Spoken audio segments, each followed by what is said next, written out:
A missile launch, a watching leader, and a message to the entire world. This is not just another test. This is a signal. Ladies and gentlemen, in North Korea, tensions have sharply increased as on what seemed like a very quiet day, multiple missiles were suddenly fired.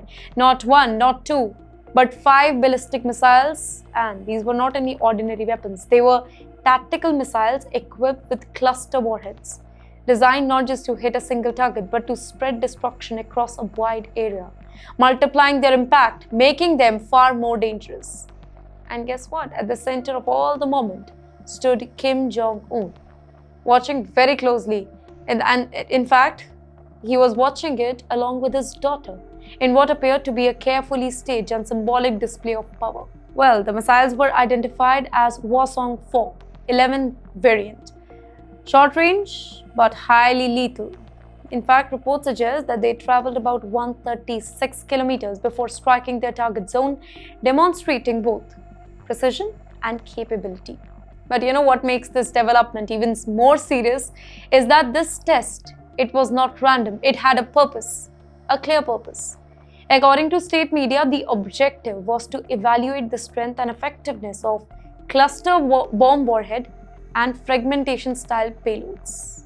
In simple terms, it was about testing how efficiently these weapons can spread damage over a large area. But the timing, well, this test is happening right in the middle of rising tension between Iran, Israel, and the United States. And let me remind you here, North Korea is a strong ally of Iran.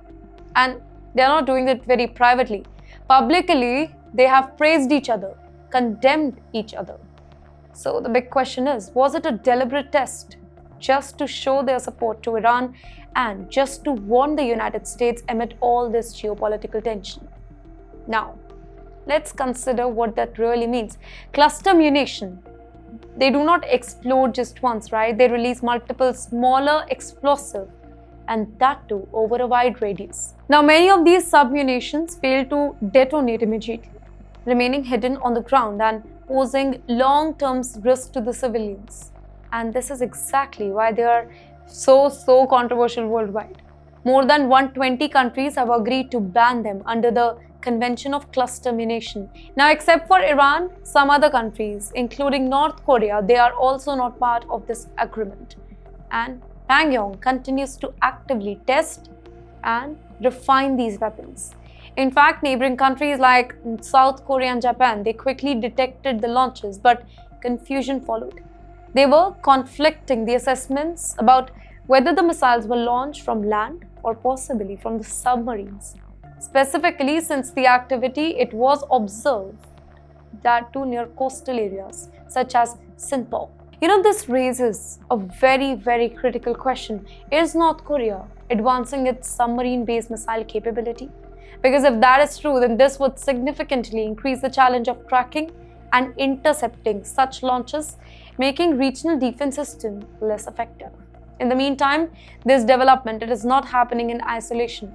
It is part of a broader and more aggressive military strategy that has been accelerating since the collapse of nuclear talks between Kim Jong-un and Donald Trump in 2019.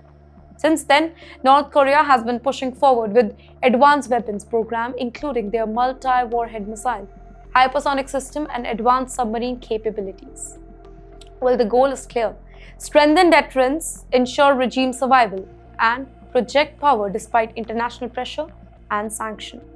And you know, there are also strategic layers to these advancements.